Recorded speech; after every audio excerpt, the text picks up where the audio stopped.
kita akan eh, mereview ujian tengah semester sekali lagi yang sudah saudara kerjakan, dan beberapa kata kunci akan saya sampaikan, lalu saudara bisa cek jawaban saudara.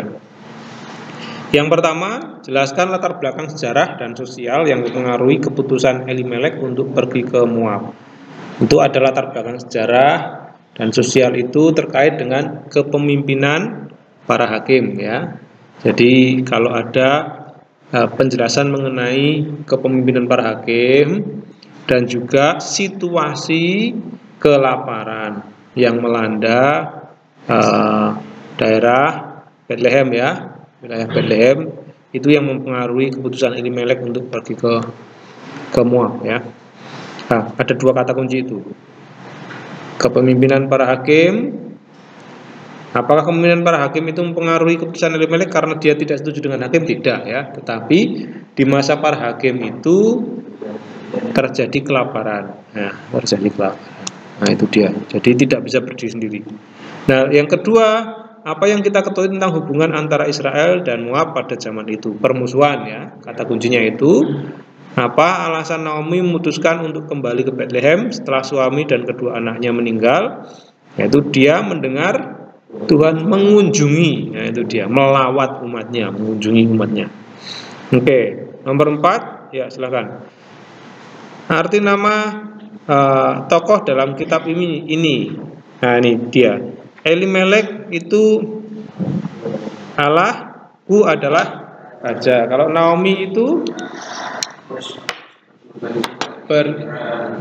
bersukacita, ya, bersukacita. Kalau Ruth itu apa? Ada yang tahu? Ruth? Nah, Ruth itu karena dia orang Moab. Ya, kemarin di dalam ayat berapa tuh ya? Saya lupa itu. Nah, nama Ruth itu mulai disebut di ayat yang ke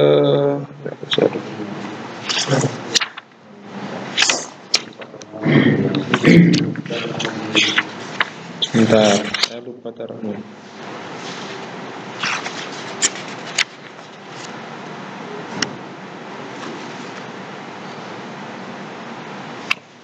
Oke.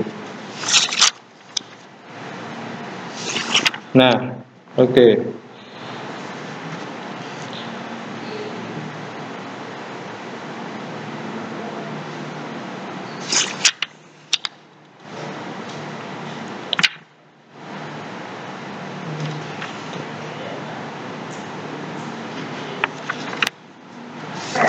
Ruth itu mulai disebutkan di ayat yang ke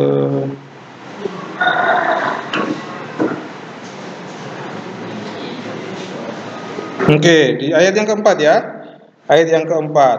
Ruth itu ya karena itu orang Moab, otomatis ya nama istilahnya itu bisa dipahami dari beberapa bahasa, ya. Bisa mungkin itu diambil dari bahasa Syriak. Bisa diambil dari bahasa Syriak. Nah, kalau bahasa Syriak itu Ruth itu artinya persahabatan, ya. Atau refreshment juga bisa, atau apa? Menyegarkan kehidupan. Itu Ruth artinya. Kalau Orpah itu juga sama, dia juga berasal dari dari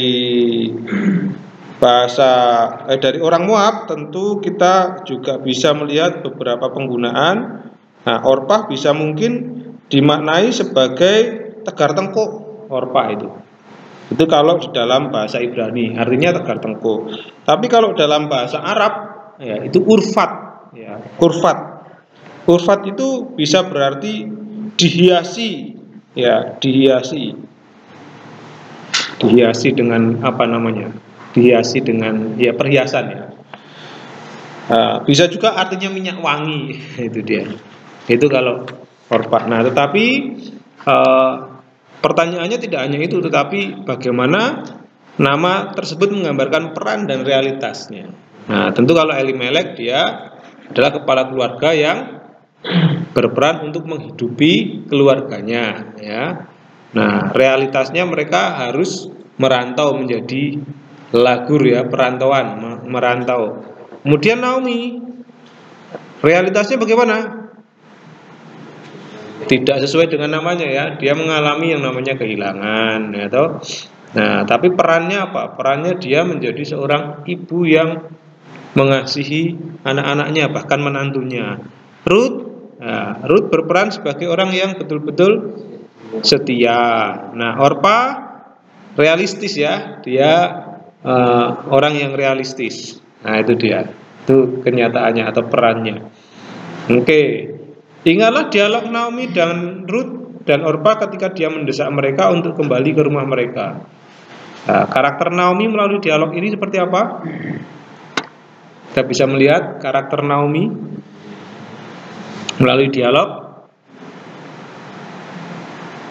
Dia terbuka, apa adanya, penuh kasih, ya kan, dan realistis ya, manusiawi, ya, realistis.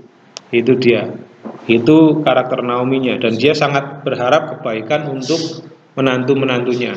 Dia sangat berharap kebaikan masa depan bagi menantu-menantunya. Oke, apa makna ungkapan bangsamu lah, bangsaku, Allahmu lah, Allahku? Nah, ini terkait kesetiaan, baik secara apa? Kebangsaan atau apa namanya? Kesetiaan terhadap apa? Tanah air maupun spiritual ya. Jadi aspek nasional dan nasionalisme dan spiritual. Allah mula Allahku. Nah, ini keyakinannya akan apa namanya? Diikuti. Ini kesetiaan Ruth terhadap ya.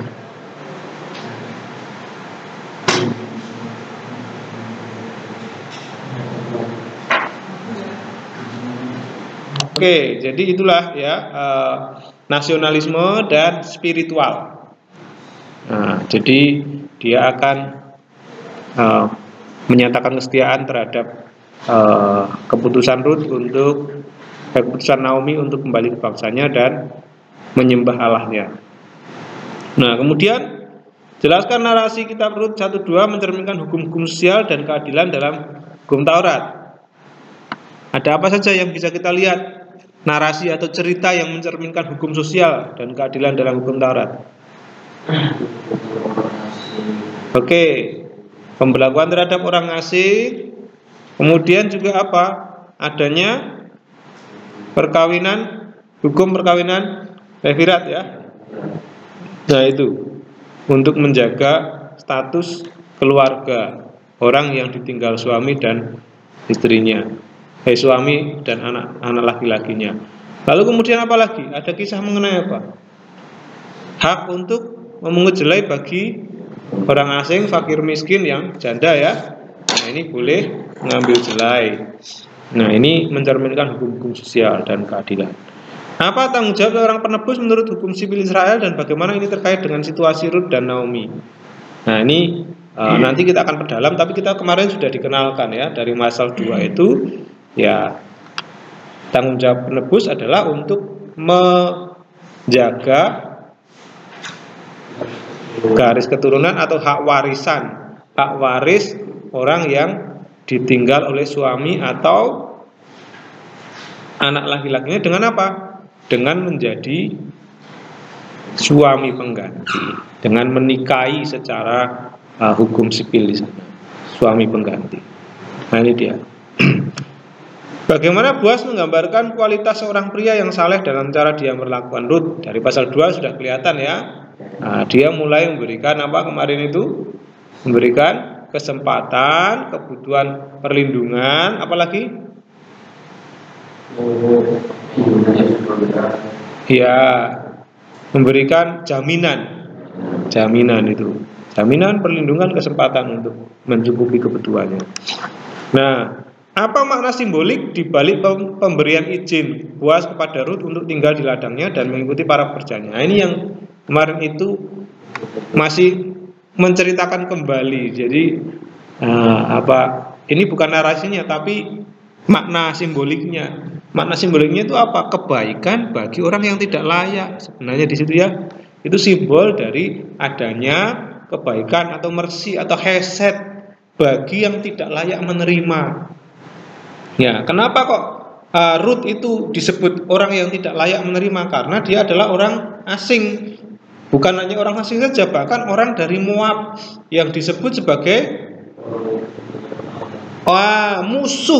musuh tadi. Bahkan ada peraturan, orang Moab itu tidak boleh masuk sampai generasi ke 10, nggak boleh masuk ke Israel.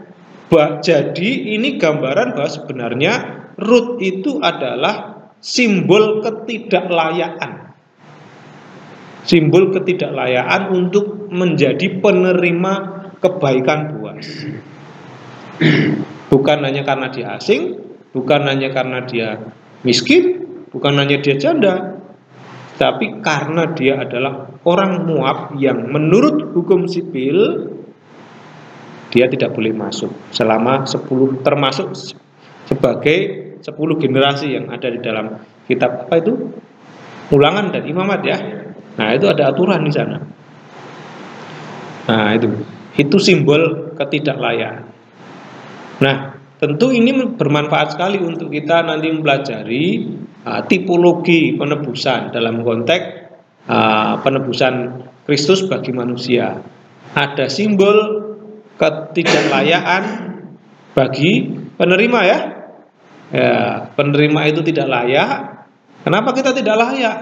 Ya, ada banyak hal yang buat kita layak ya. Tetapi kita menerima yang namanya kebaikan atau kasih karunia atau anugerah, eset itu tadi. Oke, itu ujian tengah semester kita dari mulai pasal 1 sampai pasal yang kedua. Apakah ada komplain? Apakah ada sesuatu yang mungkin saya kurang teliti dalam memeriksa? Saudara boleh mengajukan keberatan. Oke. Baik, sekarang kita akan lanjut ke materi kita di dalam Rut pasal yang ke-2.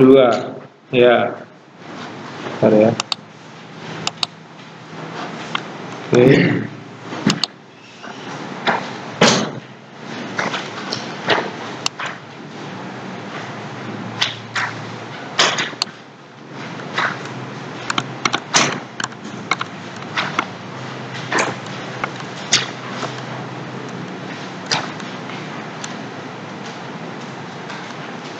Oke. Sebelumnya mari kita berdoa, karena tadi kita belum berdoa ya. Mari kita berdoa. Kami memuji kebesaran-Mu, Engkau menyatakan kebaikan-Mu bagi setiap kami, bahkan mulai dari sejak Engkau menciptakan manusia pertama kali, kebaikan-Mu tidak pernah putus, termasuk ketika Engkau menjaga umat-Mu dalam sejarah. Kebaikan-Mu bagi kami yang tidak layak membuat kami seharusnya terus mensyukuri apa yang Engkau berikan kepada kami hari demi hari, baik melalui berkat jasmani maupun berkat rohani, yang membuat kami memiliki jaminan, memiliki warisan bagian yang tersimpan di surga, yang tidak layu. Dan kami percaya ini adalah pengharapan yang besar bagi kami. Terpujilah nama-Mu Tuhan. Kami akan mempelajari sebagian dari sejarah umat Allah yang menerima pemeliharaan-Mu sedemikian rupa. Di dalam nama Tuhan kami Yesus Kristus kami berdoa. Amin. Oke. Nah, di dalam pasal 2 ayat yang ke 10 sampai 23 ini saya memberikan salah satu presuposisi ya. Presuposisi itu berarti ya anggapan awal. Apakah benar itu akan terlihat di dalam teks itu ya. Nah, presuposisi itu penting dalam kita memahami sebuah teks ya, supaya kita itu terpacu ya. Bisa nggak pakai presuposisi ya? Tanpa pakai presuposisi bisa. Ya, kita membaca dulu ya. Presuposisi itu dihasilkan dari bacaan juga, sebenarnya juga bukan presuposisi ya. Ini hasil dari analisis, hasil dari penyelidikan, lalu kemudian saya mendapati adanya satu tema khusus atau satu gagasan utama. Bukan hanya satu-satunya ya. Tapi nanti di dalam pasal 2 ayat 10 sampai 23 itu kita akan menemukan gagasan penulis yang menampilkan atau menekankan respon Ruth terhadap kebaikan Boaz.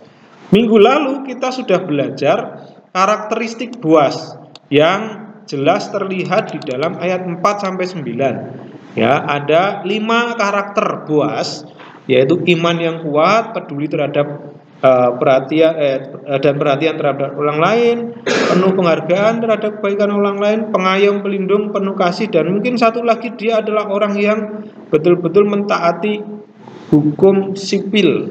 Ya, dia mentaati hukum, orang yang mentaati hukum, atau orang yang setidaknya berusaha. Saya tidak katakan berhasil mentaati hukum ya, tetapi dia benar-benar orang yang mentaati hukum. Nah, ini saya harus tambahkan di sini ya. Mentaati itu berusaha atau gigih dalam mentaati hukum, atau taat hukum saja ya. Taat hukum atau hukum sipil ya.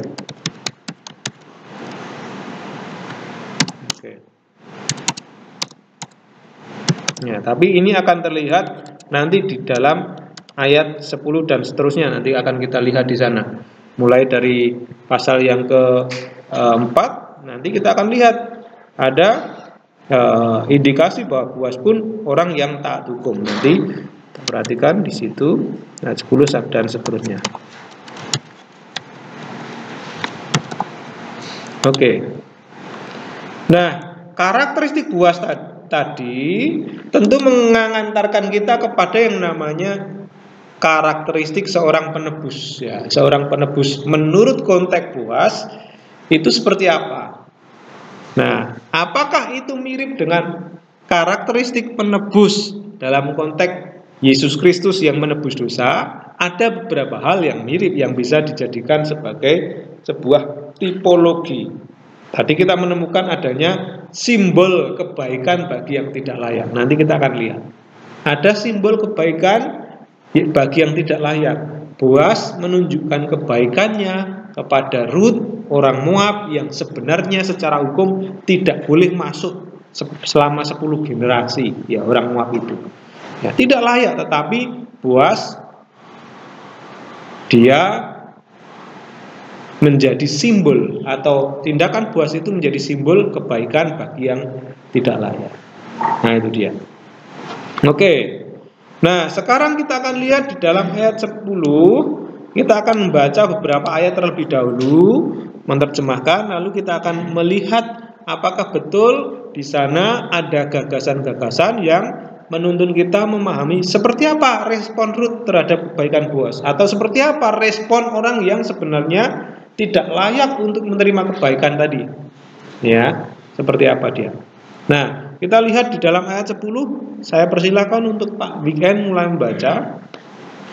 Ayat yang ke-10, berarti Kon al-Paneha Wadis Taku Teresa Watomer Ele A-Telaru Madoa Madsati Ken BNK Beka Rani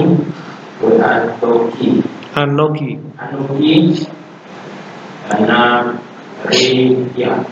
Nakria ya.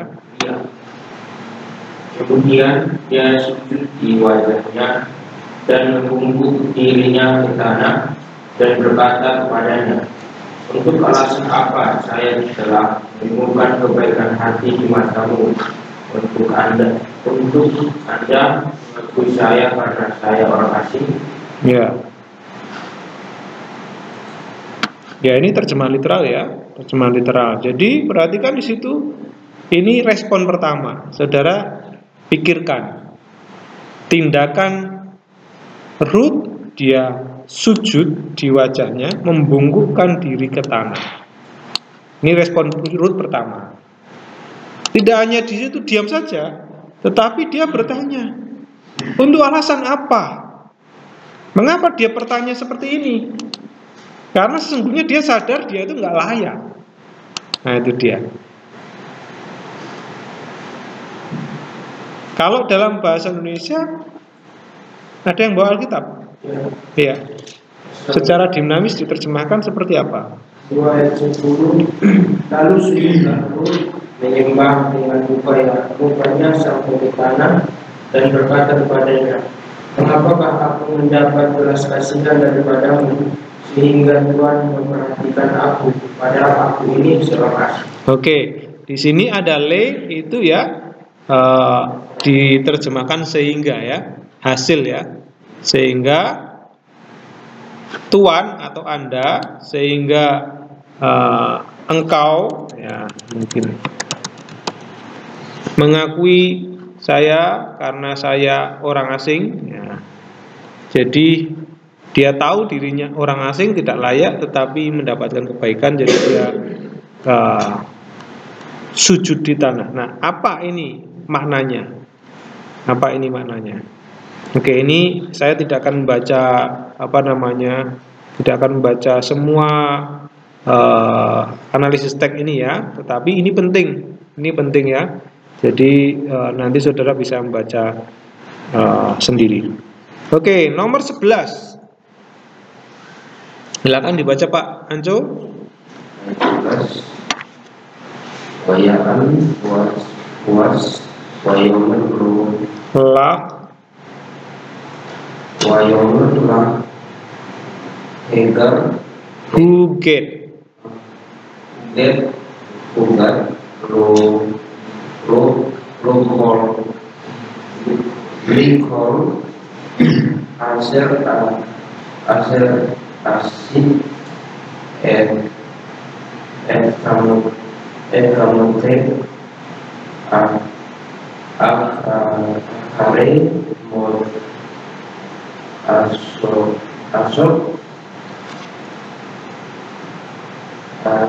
Iso Wata Zedi Abi We Imam We Eres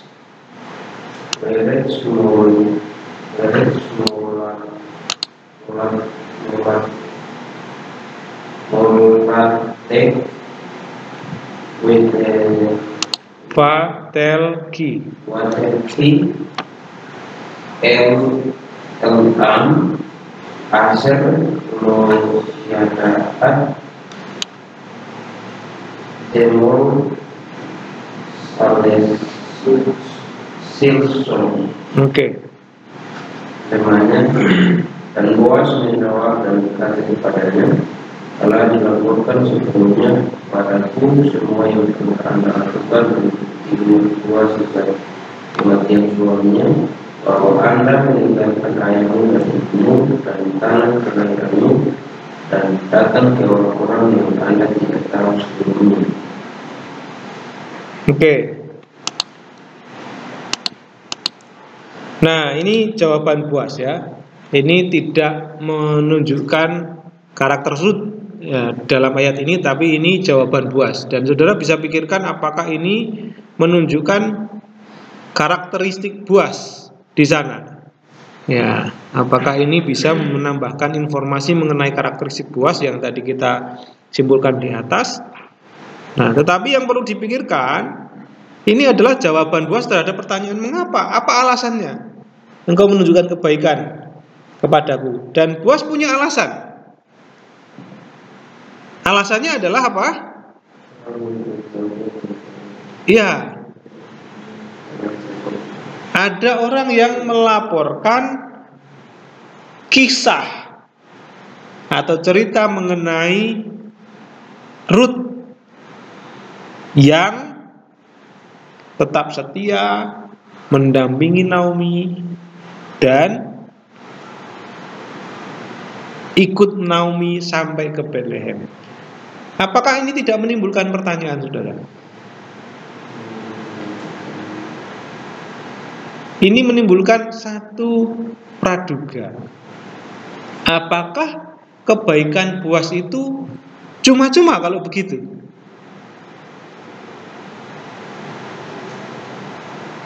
Apakah kebaikan Boas itu didasarkan pada sesuatu yang betul-betul tidak bersyarat? Karena dari ayat 11 ini kita tahu ada alasan.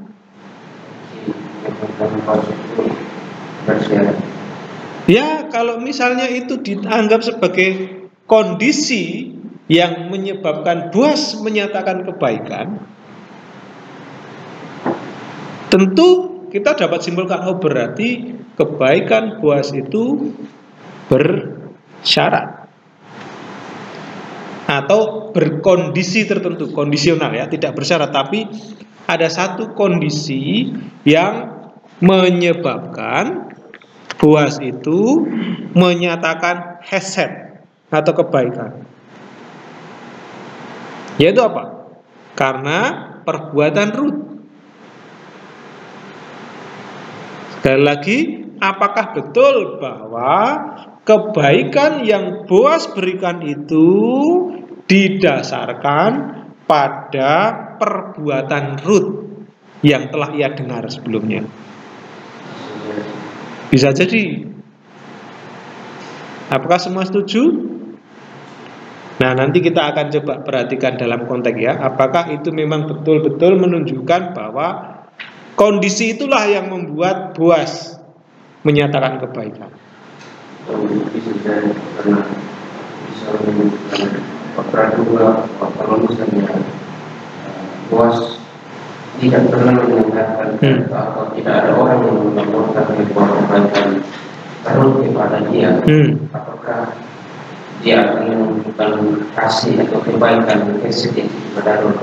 Atau misalnya orang melaporkan kepada dia tentang kebaikan itu orang yang tidak baik-baik saja, apakah dia tetap memberikan keset atau kebaikan? Oke, bisa jadi kalau Rut itu nggak berbuat demikian, nggak tahu juga ya. Ada yang lain, berpikiran yang lain. Ya.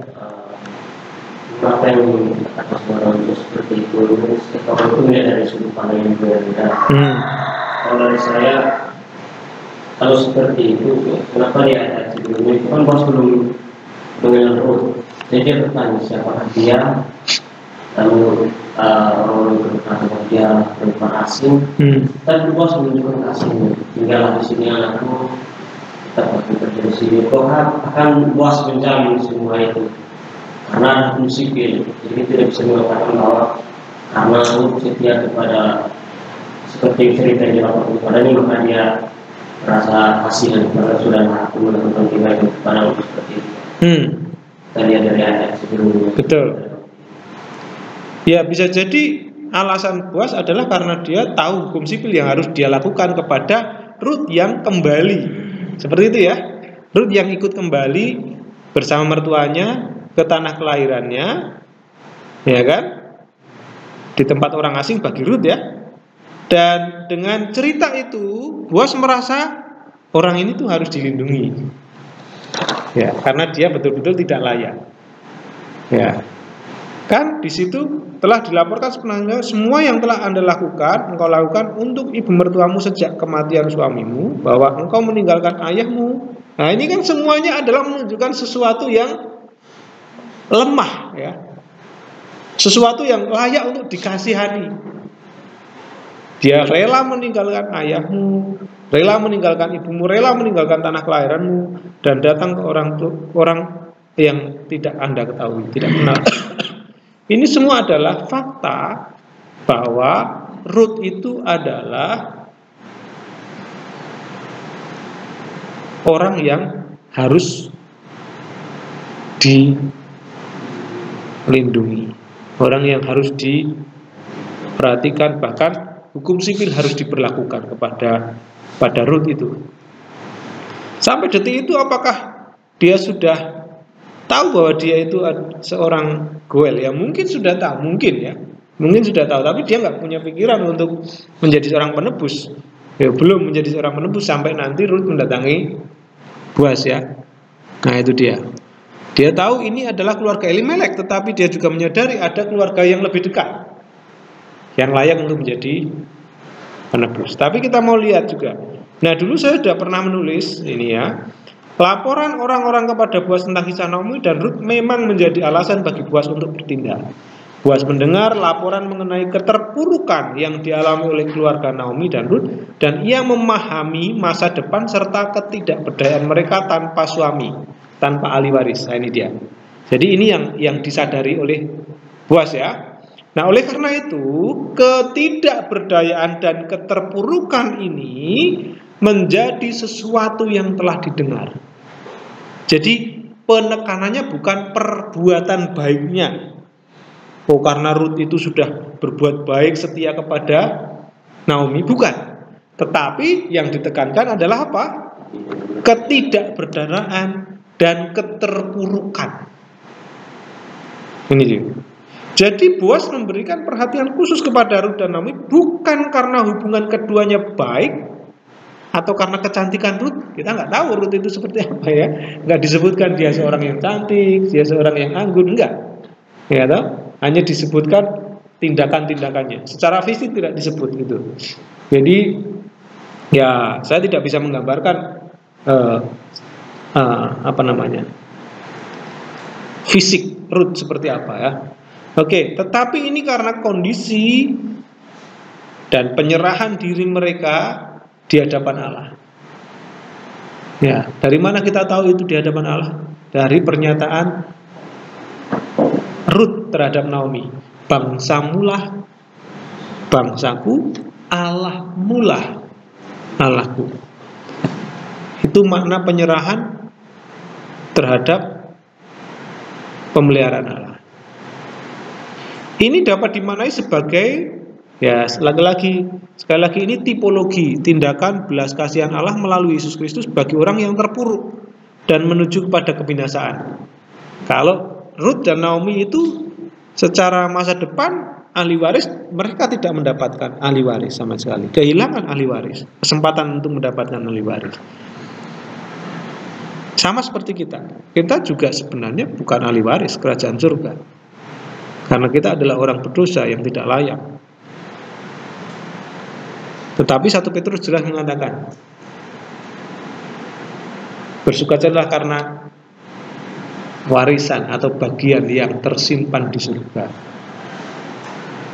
Ya, yang dipelihara ya untuk kita sekalian. Wah, itu dia. Itu adalah tipologi belas kasihan. Oke, mari kita lihat lagi apa yang selanjutnya terjadi. Kita akan baca sampai ayat yang ke-23 dulu ya. 12. Silakan. Yerusalem Adonai Pahalek Tu Tehi Mas Pure Teka Sulema Neim Adonai Elohi Israel Asher Ba Lak Asuk Takhat Kenaa Kenaa Alam. Biarlah Tuhan menghargai pekerjaanmu dan biarkan upahmu menjadi lengkap dari Tuhan Allah Israel, dan di bawah sayapnya engkau datang untuk mencari. Oke. Saya akan ganti kata Anda itu dengan engkau ya, karena Anda itu kurang enak dibaca. Ya. Saya setuju dengan Pak Yermi ya.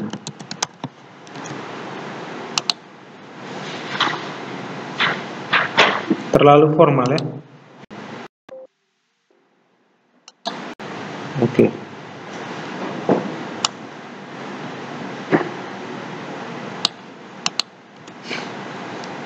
Engkau datang untuk mencari perlindungan. Nah ini. Oke. Ini harapan Boas ya terhadap Rut ya. Atau harapan Rut terhadap Boas?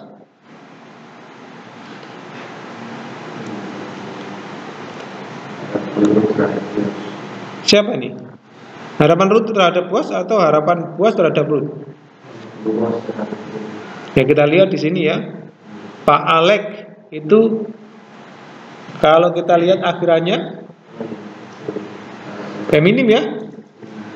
Ini feminim, ini akhiran K dengan sewa ini feminim. Ya, ini juga feminim. Jadi ini harapan Boas terhadap Ruth. Apa yang dilakukan Ruth itu nanti akan mendapatkan berkat. Nah, doanya Boas terhadap Ruth seperti itu. Oke, 13 kita akan baca dulu. Silahkan Pak Bire. 13 Pantomer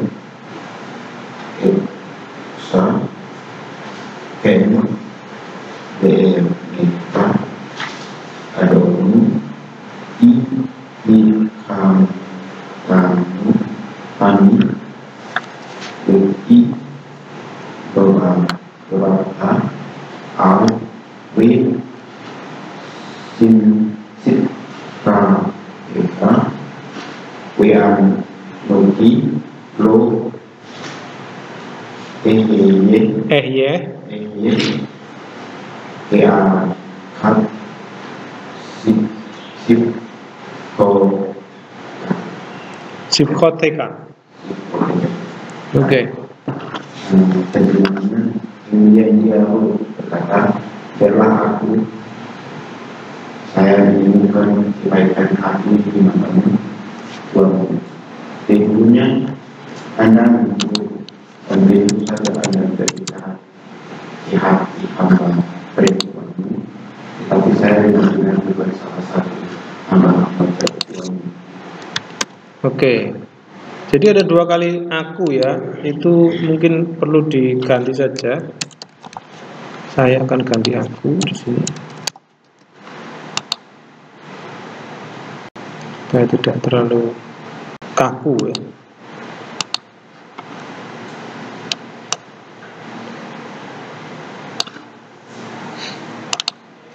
Oke. Ini menggunakan apa di sini? Emsyahen, Matsya, tapi orang pertama, Hen. Ya. Aku menemukan kebaikan. Ya, Hen itu kebaikan, kebaikan hati ya, kebaikan hati satu kata. Hen. Ada hesed, ada hen, kebaikan hati di matamu. Nanti kita akan pelajari apa bedanya 2 kata itu. Oke. Tentunya engkau menghiburku. Dari mana itu? Dari kata-kata yang ia dengar itu ya. Dari kata-kata yang ia dengar itu membuat dia atau membuat Ruth merasa sangat merasakan damai sejahtera yang luar biasa. Seorang yang tidak layak, yang mungkin tadi nggak pede ya, ya nggak pede, tapi begitu mendengar kata-kata yang Boas ucapkan, itu sesuatu yang membuatnya sangat-sangat merasa sukacita. Bagi dia itulah kabar baik atau Injil, kabar baik. Ya. Kabar baik bagi orang yang tidak layak. Maka seharusnya ketika kita menyampaikan kabar baik pada orang yang tidak layak, reaksinya atau responnya itu seperti Ruth ini. Kalau kita berkhotbah, kita mengaku saya mengobarkan Injil, kabar baik, tetapi orang itu belum merasa hati saya betul-betul merasa tenang, ada jaminan setelah mendengar khotbah itu.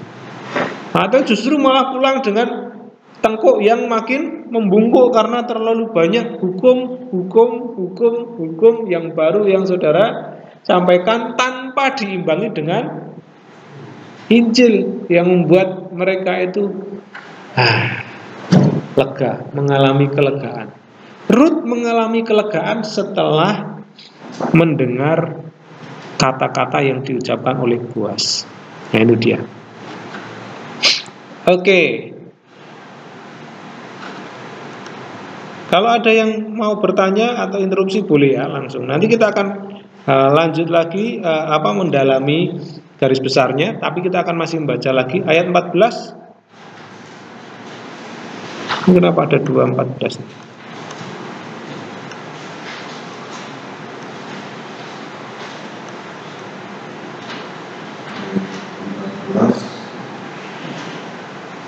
Wartonar lawan was with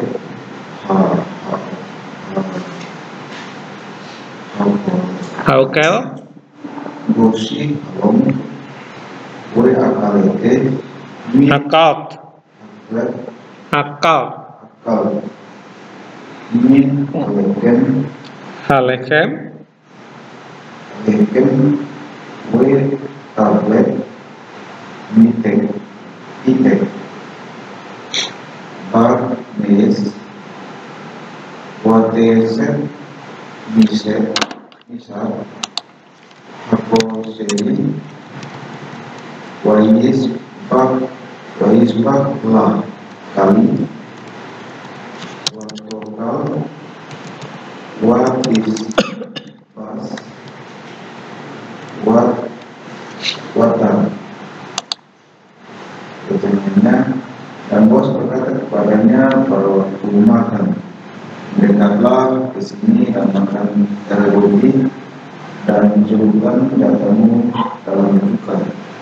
Dan dia duduk di samping mereka yang panen, dan dia Boas memberikan kepadanya birni atau beras yang disangrai sampai kulitnya. Dan dia turut makan dan puas. Kemudian dia pergi. Oke. Jadi ini ada, saya akan hapus satu. Mungkin di tempat saudara hanya satu atau dua? Dua ya. Mungkin yang bagian atas itu dihapus saja ya. Tuh. Ya, ada dua opsi. Ada dua opsi terjemahan. Tapi saya pikir terjemahan paling bawah itu lebih cocok dengan gaya bahasa Indonesia ya. Oke. Jadi intinya yang di ayat 14 lagi-lagi ini tindakan Boas ya. Mendekatlah ke sini dan makan dari roti dan mencelupkan jatahnya, jatuh dalam jam cuka. Sebenarnya ini adalah tindakan yang apa? Tindakan yang simbol yang menyatakan bahwa Rut itu diterima sebagai bagian dari kelompok orang-orang yang ada di situ. Dia tidak dibedakan sebagai orang asing dan orang asli situ. Ya. Jadi tindakan ini bukan sekedar tindakan makan bersama biasa, tapi ini simbol bahwa Rut diterima sebagai bagian di dalam keluarga pekerja Boas. Dan Rut duduk di samping mereka yang panen, bahkan di sini, dan Boas mengulurkan kepadanya ini berarti, wah ini spesial sekali ya. Ya ini kalau kita ingat ya memang ini jadi alegoris ya. Kalau kita langsung maknai, wah ini berarti seperti ini Yesus yang mengulurkan roti perjamuan. Enggak ya. Ini bukan.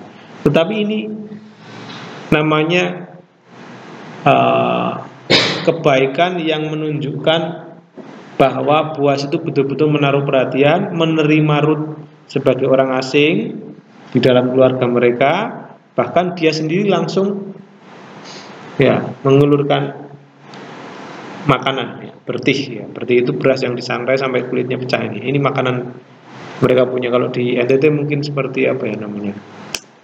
Ada nggak roti yang tidak beragi? Nggak ada ya? Nggak ada ya. Di sini juga nggak ada. Jadi di sini hanya ada roti tawar ya, atau beras ya. Mungkin tiwul ya. Mungkin tiwul. Kalau di sini tiwul. Jatah tiwul dimasukkan ke dalam piringnya. Nah, kira-kira begitu. Diambil, lalu ini makan begitu. Wah, itu orang yang diperlakukan seperti itu oleh Pak Bos itu, itu rasanya gimana ya?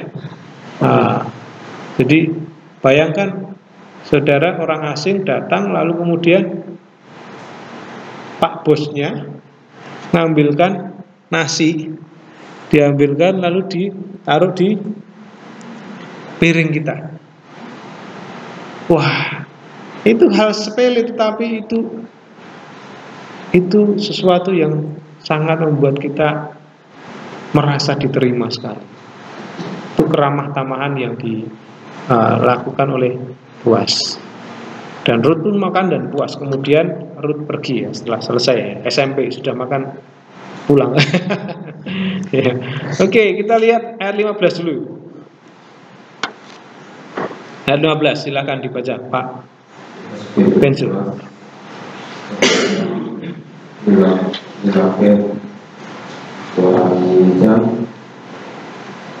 Boaz Edna Amin Rai Lewor Gam Bin Papa Maru Dilapet Lelo Tekor Takeli Nuha.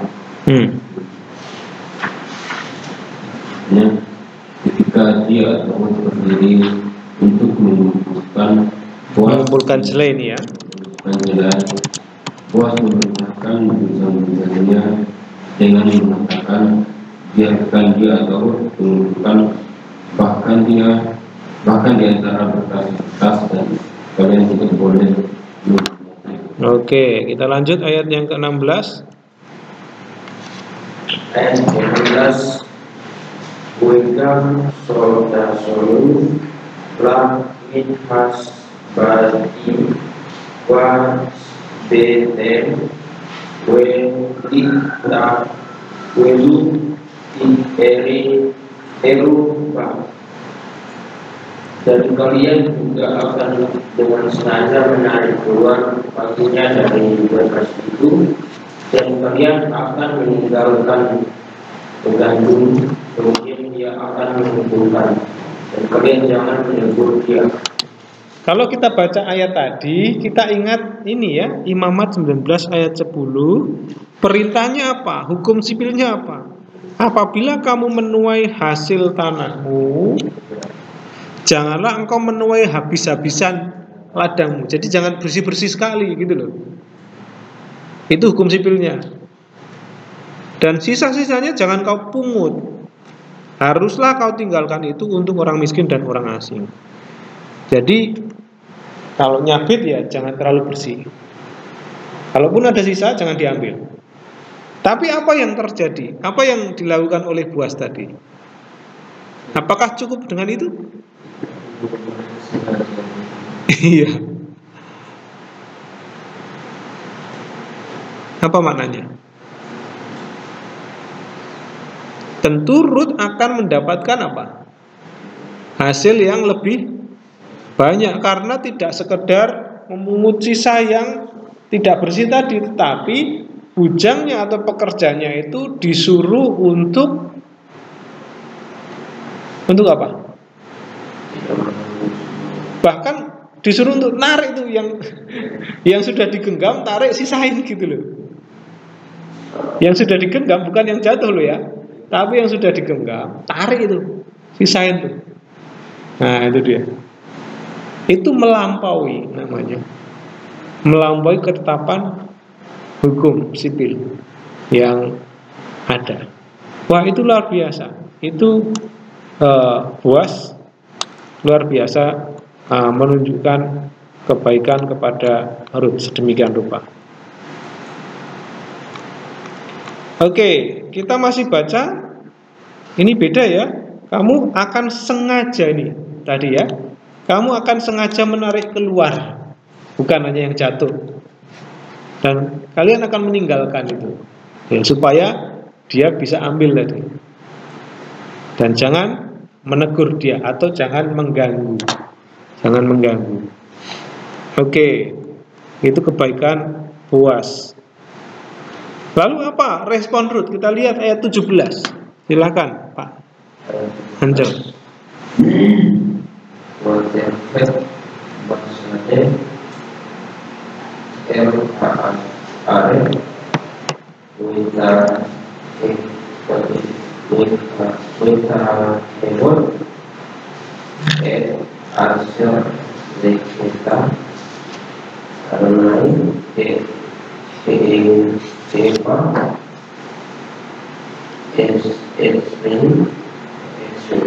Ke Eva Seorim Ya, seorim ya.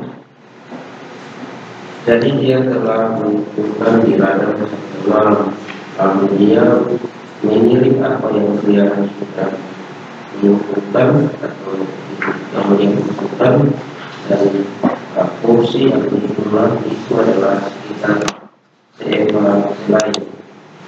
Oke, bayangkan ini keterangan waktunya apa? Sampai malam, HRF, sampai petang ya, sampai petang.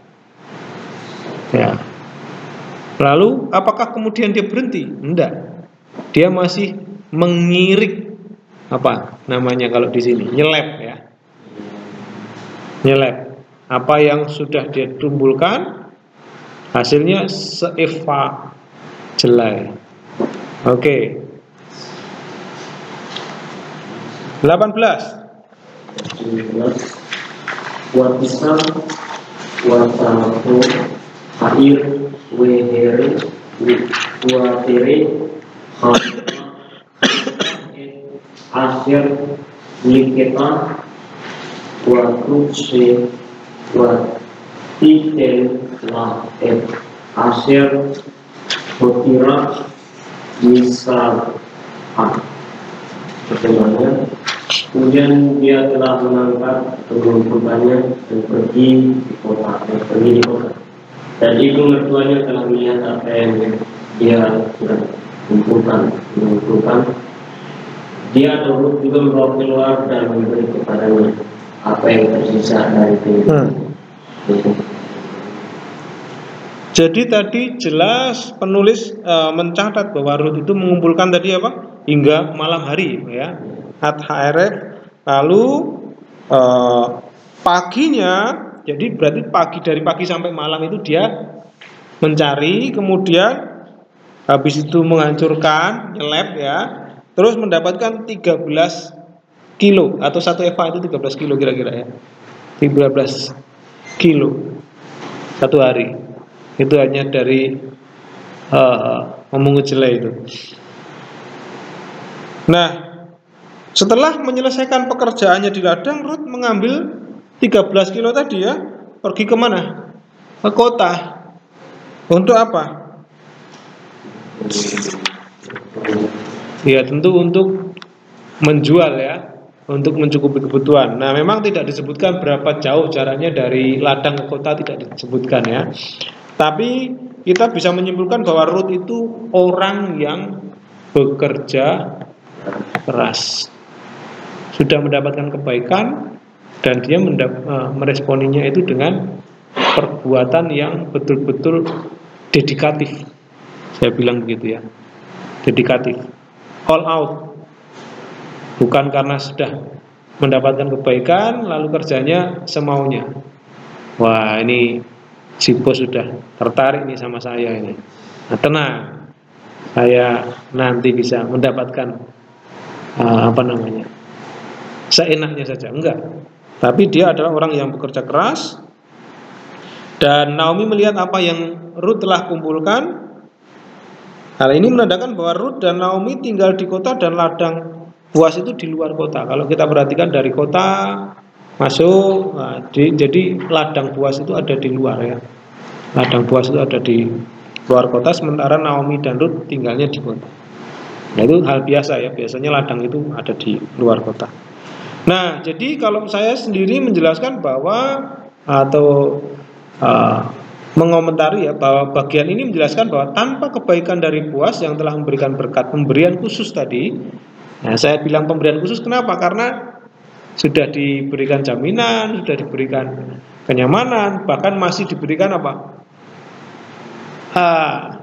Kelebihan tadi, disuruh menarik, yang dipegang suruh tarik.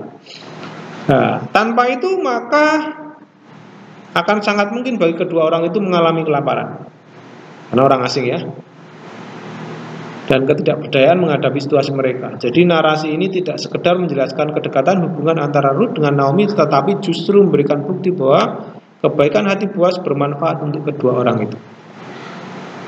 Nah ini dia. Makanya kemarin dari awal kita melihat apa kebaikan Boas atau karakteristik Boas yang ditunjukkan di dalam narasi itu. Jadi saudara kalau khotbah, saudara bisa menunjukkan, misalnya khotbah dalam sebuah narasi ada dialog tokoh, saudara bisa melihat perspektif setiap tokoh itu. Ya.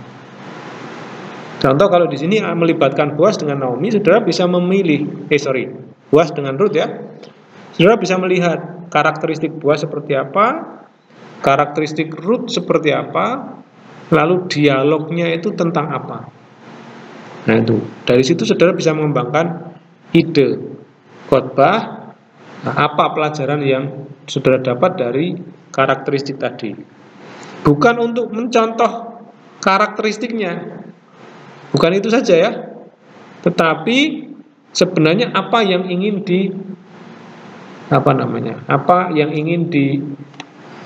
simbolkan, apa yang ingin dijelaskan melalui dialog itu. Oke, kita lihat dulu lagi ayat yang ke-19. Nanti kita akan simpulkan ayat 19. Ayat 19. Ya.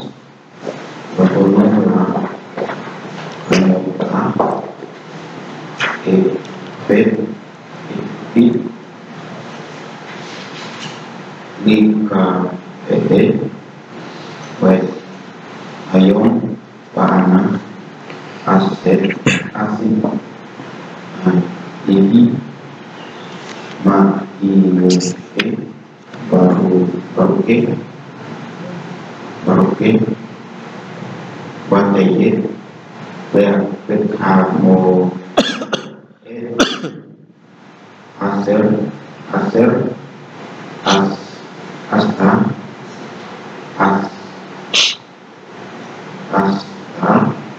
wa imo watomer sen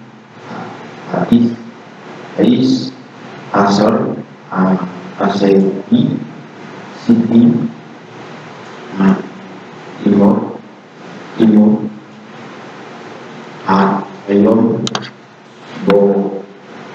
Boaz. Oke. Bagaimana dan ibu mertuanya berkata kepadanya, di mana Anda mengumpulkan hari ini dan di mana Anda bekerja? Biarkan pria yang mengakui Anda menjadi pria yang sudah tamat. Jadi dia turut melaporkan kepada ibu mertuanya, tahu apa yang dia lakukan di dia, Bos, dan berkata, nama pria yang saya bekerja dengan dia hari ini adalah Boaz. Jadi jangan diputus ya. Nanti kalau diputus jadi kalimat tanya ini.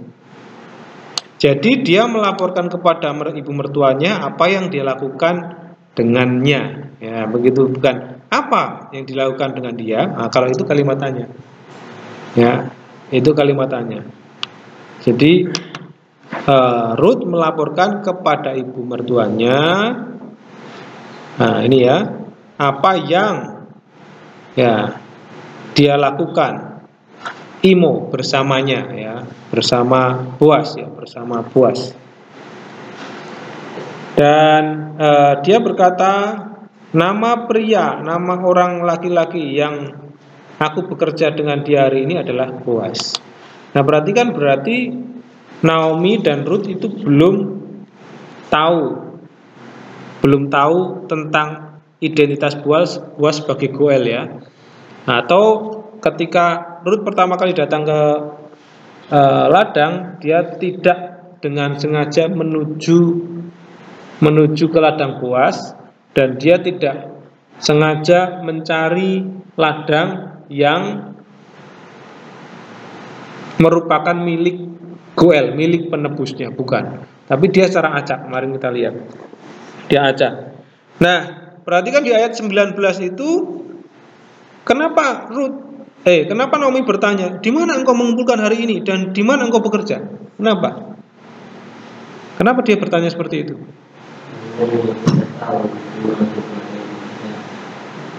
Dia tidak tahu, betul. Tapi ada yang membuat dia heran. Apa yang membuat Naomi heran? Nah itu dia. Ini adalah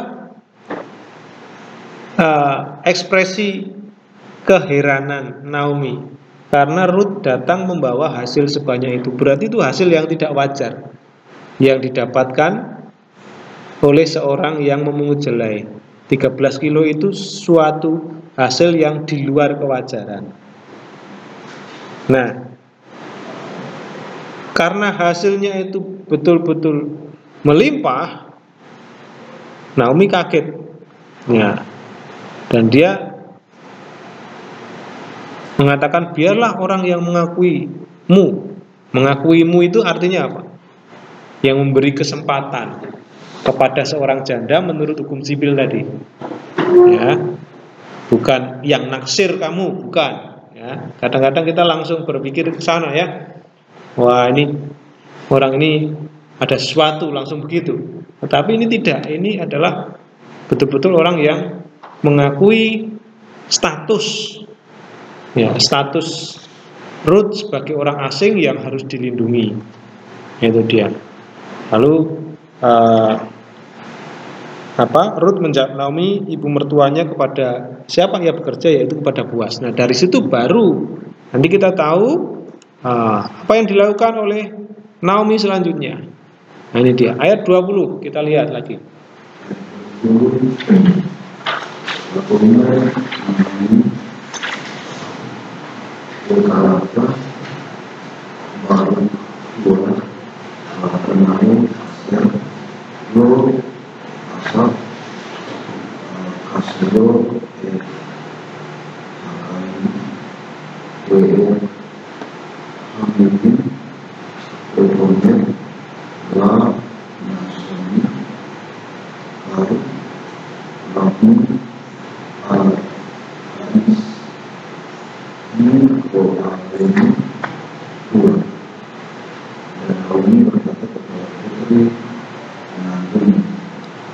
Dia adalah pria yang diberkati oleh Tuhan, yang tidak menghapus perbuatannya dari yang hidup dan dari yang mati.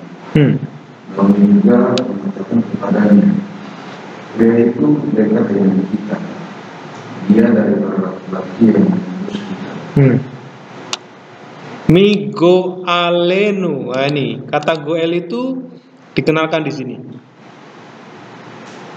Jadi di ayat yang ke-20, setelah Naomi itu mendapatkan jawaban dari Ruth, Naomi memberkati Boaz, diberkatilah dia oleh Tuhan yang tidak meninggalkan kasih setia. Ini hesed, yang tidak meninggalkan kasih setia. Jadi yang tidak meninggalkan kasih setia itu siapa?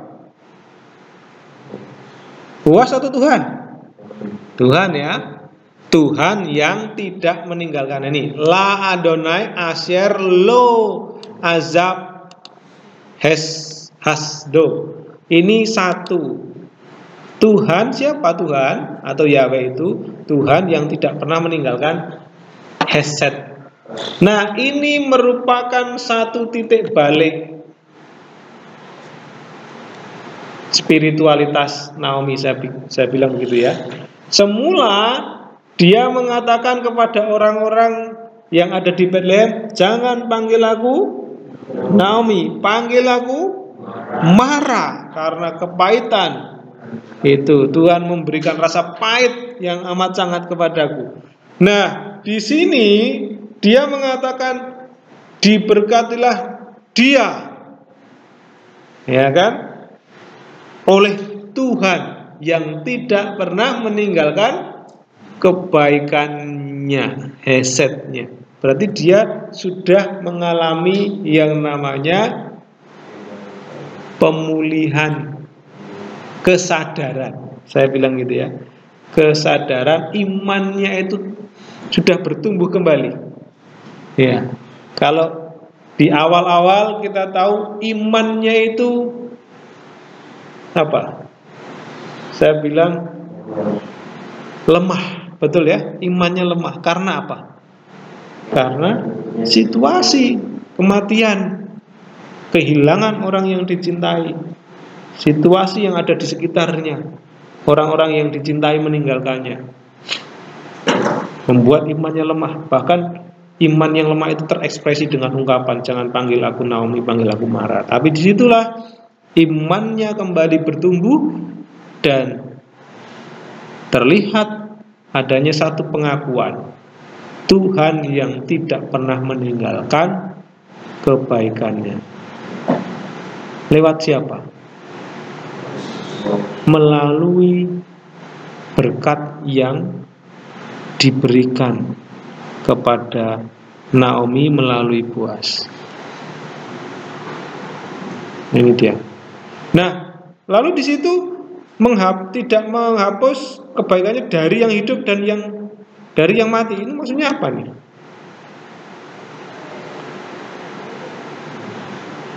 Terhadap orang yang hidup dan yang mati. Perhatikan kata mati ya. Di situ ada mut ya. Ha-metim. Ya, itu kalau dalam kitab Rut itu kalau dihitung itu munculnya berkali-kali. Ada mungkin sekitar 8 kali. Ya, kata mati, ya, orang-orang mati. Menarik sekali bahwa Naomi itu dapat mengatakan bahwa Tuhan tidak meninggalkan kasih setianya atau eset baik kepada orang hidup dan orang-orang mati setelah segala macam penderitaan yang yang Naomi alami itu kurang lebih 10 tahun. Dia masih bisa mengatakan Tuhan tidak pernah meninggalkan kebaikannya baik kepada yang hidup maupun pada yang mati. Yang mati itu siapa? Yang dimaksud oleh Naomi, ya suami dan anak-anaknya. Ya itu dia. Sekalipun suami dan anak-anaknya sudah mati, Naomi mengakui kebaikan Tuhan itu masih ada. Bukan berarti percuma ini saya diberikan berkat ini, toh suami saya tidak kembali, anak saya tidak kembali. Tidak. Tapi kebaikan Tuhan dirasakan sekalipun orang yang ia kasih sudah meninggal. Nah itu dia. Jadi ini menandakan bahwa Naomi yakin, percaya bahwa Tuhan masih memperhatikan mereka. Nah lalu di situ dijelaskan juga Naomi masih ingat siapa Boaz. Dan siapa dia? Boaz itu adalah rupanya kerabatnya, orang dekatnya ya. Kalau terjemahan lainnya itu bisa pria itu dekat dengan kita, artinya kerabatnya ya. Dan dia dari laki-laki yang menebus kita, orang yang secara hukum sipil dalam negara itu masih berhak untuk menjadi goel atau penebus. Nah itu dia. Oke. Nah ini ada satu referensi mengenai goel tadi ya, atau penebus tadi. Dia adalah orang-orang kerabat laki-laki yang menebus kita. Apa maksudnya? Pernikahan Levirat menjadi bagian hukum atau hukum sipil ya. Dalam Ulangan 25 ayat 5 sampai 6, di sana orang Israel diperintahkan untuk merawat atau menjaga, melindungi wanita yang suaminya meninggal. Kemarin kita jelaskan ya, sebelum mereka memiliki anak. Nah, seorang saudara yang belum menikah dari keluarga orang yang meninggal bertanggung jawab untuk menikahi saudara iparnya.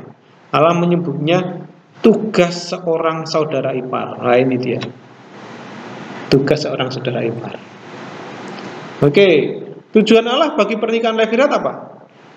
Dinyatakan anak pertama wanita yang dilahirkan akan meneruskan nama saudara yang sudah mati, sehingga namanya tidak akan dihapus dari Israel. Nah, di Israel kuno nama keluarga dan warisan dalam suatu suku menjadi hal yang sangat penting ini. Kalau kita lihat dalam kitab Bilangan dan kitab Raja-Raja ya. Oke, dan contoh lain dari pernikahan Levirat dalam Alkitab adalah kisah Rut dan Boaz. Suami pertama Rut meninggal tanpa meninggalkan anak, kemudian Rut bertemu dengan seorang tuan tanah yang kaya bernama Boaz di Bethlehem, dan ia kebetulan menjadi kerabat suami Rut sebelumnya. Rut meminta Boaz menjadi menjadi dirinya, menjadi seorang penebus ya. Nah, yaitu menikahi dan melestarikan tanah suaminya yang dimiliki. Jadi Rut itu masih punya tanah.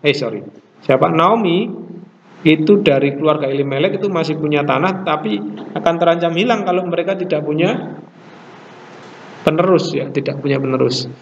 Nah, dia setuju, tetapi Boas memberitahu Rut bahwa ada satu kerabat lain yang lebih dekat. Nanti kita akan lihat di sana. Dan seterusnya, nanti saudara bisa baca artikel ini ya. Inilah arti Goel itu, kerabat penebus atau kinsman redeemer. Ya. Ada juga Goel Hadam atau penebus darah. Ini di dalam Imamat. Nah, ini hukum sipil yang mengatur tentang Goel tadi ya. Saudara nanti bisa lihat lebih detail di sana. Kemarin sudah kita bahas ini. Oke, ayat 21. Lagi kita akan masih melihat fokus pada Rut di sana, ayat 21. Pertama Rut dia dan Amar selain Imani itu anak Eri Asyari Ibrahim Al-Ibu Ol Kakasir Asyari. Oke.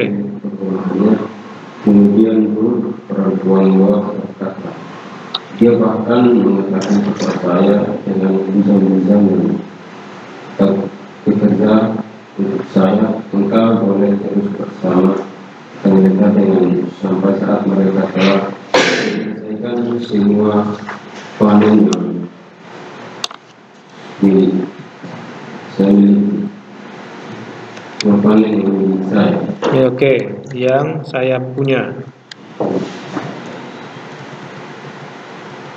Oke. Ya, karena ini literal ya, kadang-kadang susah untuk dipahami. Oke. Jadi di sini Rut menceritakan perlindungan dan bantuan yang diberikan kepada dirinya ya oleh Boas. Oke, dari situ sekali lagi kita ditunjukkan bahwa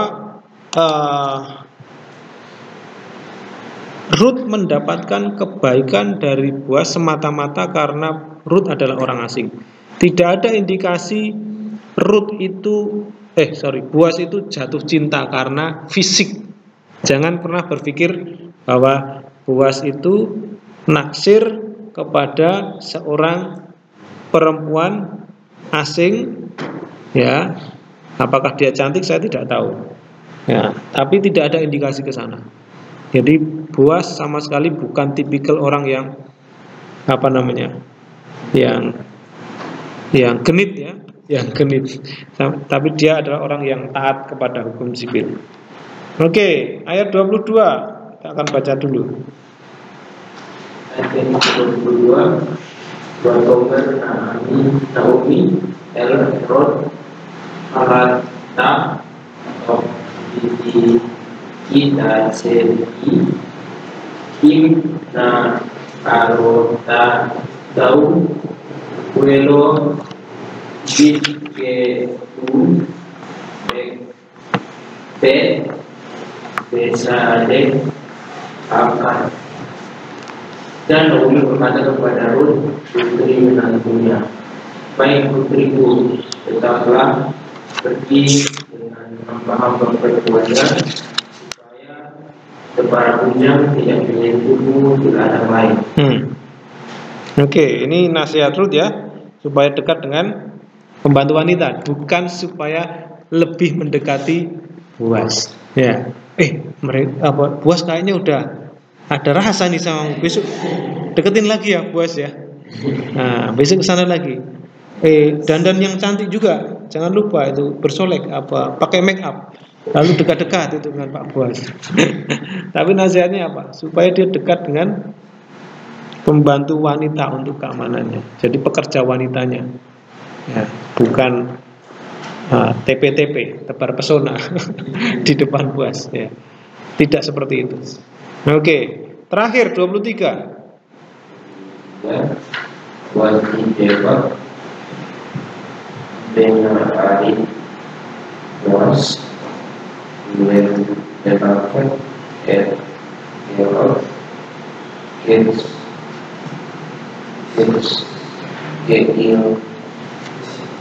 kesir hasilnya so WTSF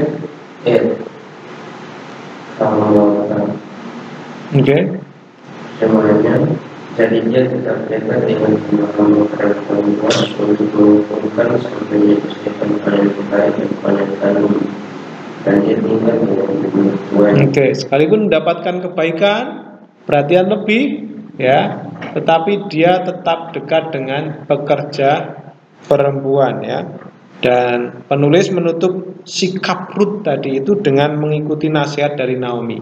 Sekali lagi, Ruth ditampilkan sebagai seorang yang ya penurut, ya, sekalipun dia sudah mendapatkan kesempatan. Ayat ini merupakan juga menjadi pengantar kita untuk memasuki pasal 3. Seperti Rut pasal 1 ayat 22 itu pengantar pasal 2. Nah, ini juga pengantar pasal 3. Sebenarnya apa yang terjadi di pasal yang ketiga nanti, ketika Rut itu nanti akan bertemu dengan Boas lagi, dan apa yang terjadi di sana. Oke, dari situ kita akan menyimpulkan kira-kira karakteristiknya Rut itu seperti apa. Dari pasal 2 ayat yang ke-10 sampai 23, apakah saudara menjumpai gagasan-gagasan yang menjelaskan karakteristik Rut seperti apa saja? Silakan. Saya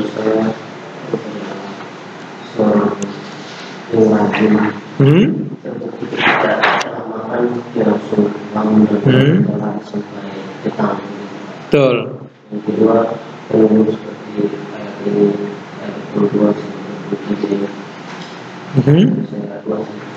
Oke, penurut dan pekerja keras. Oke, pekerja keras dan penurut. Apa lagi? Rut itu seperti apa?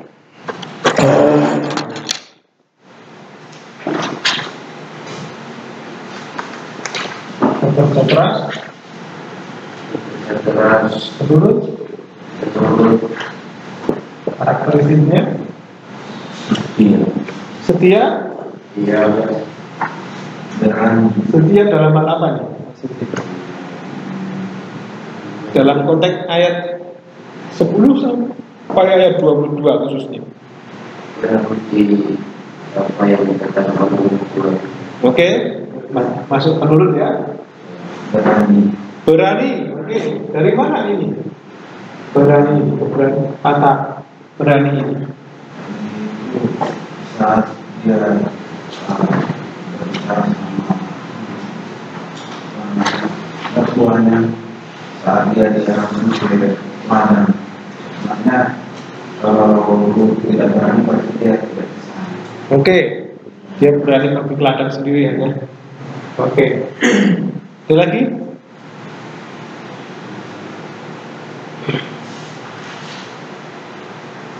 Sekali lagi, apa yang terjadi di ladang itu? Rut itu mendapatkan hesed. Baik. Apa respon Rut terhadap hesed itu?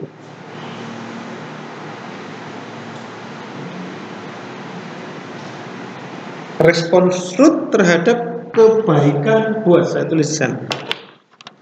Atau dari situ kita bisa lihat karakteristiknya seperti apa. Kita lihat di ayat 10, sujud dengan muka ke tanah.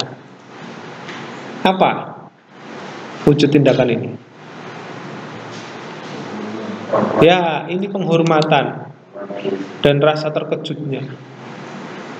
Mengapa aku mendapatkan belas kasihan? Jadi Rut itu sama sekali menganggap dirinya itu tidak layak, atau tidak menganggap dirinya layak. Wah, ini saya nih harusnya nggak dapat kebaikan, tapi nah ini sikap atau karakteristik Rut itu, dia orang yang rendah hati sekali. Rendah hati karena dia mendapatkan kebaikan dari Boaz atau mendapatkan hesed yang tidak layak dia terima. yang tidak layak dia terima. Bukan headsetnya yang tidak layak, tapi dirinya yang tidak layak menerima.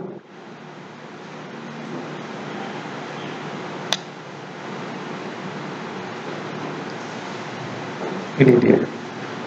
Maka dia sangat terkejut. Dan dari kisah-kisah dalam Alkitab, headset itu diberikan bagi yang orang yang memang tidak layak ya.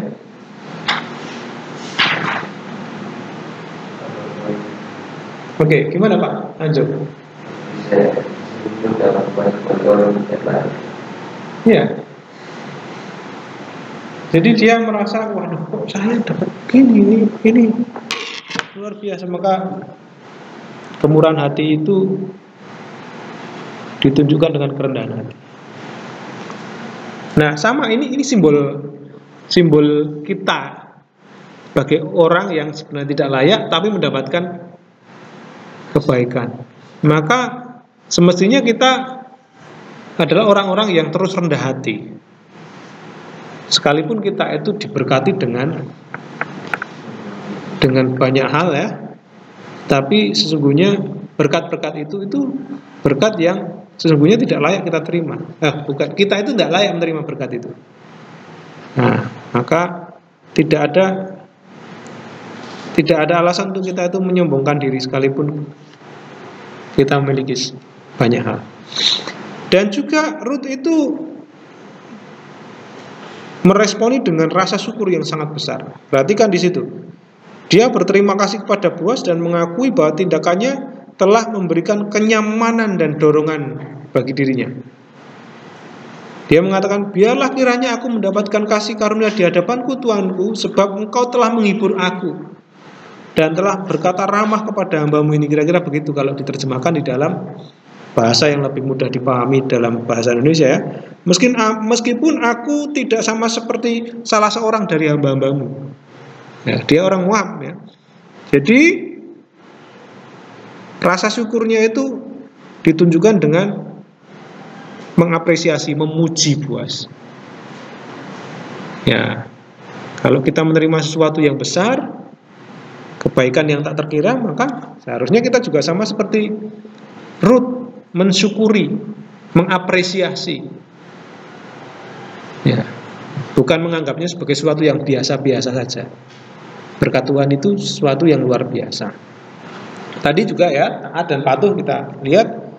Nah, Ruth menunjukkan sikap patuh dan mengikuti semua yang diajarkan kepadanya.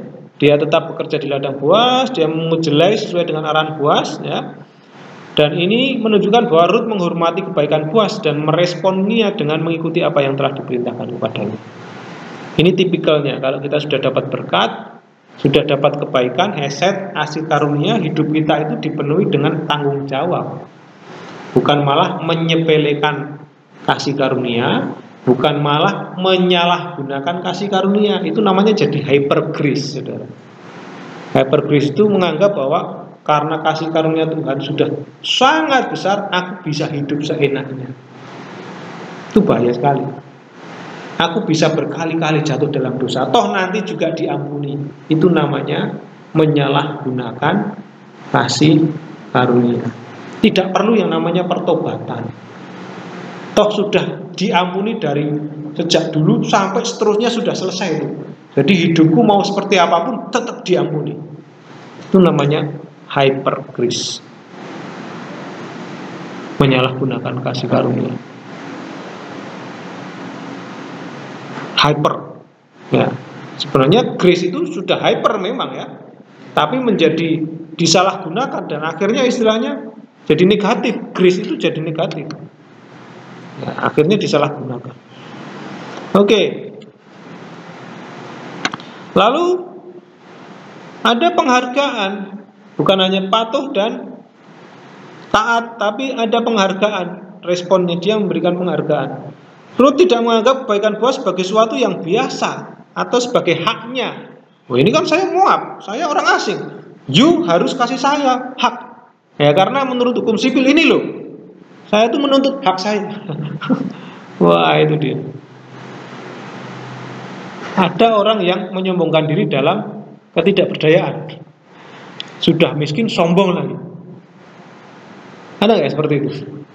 Sudah miskin, sombong lagi. Jadi, wah, jangan seperti itu.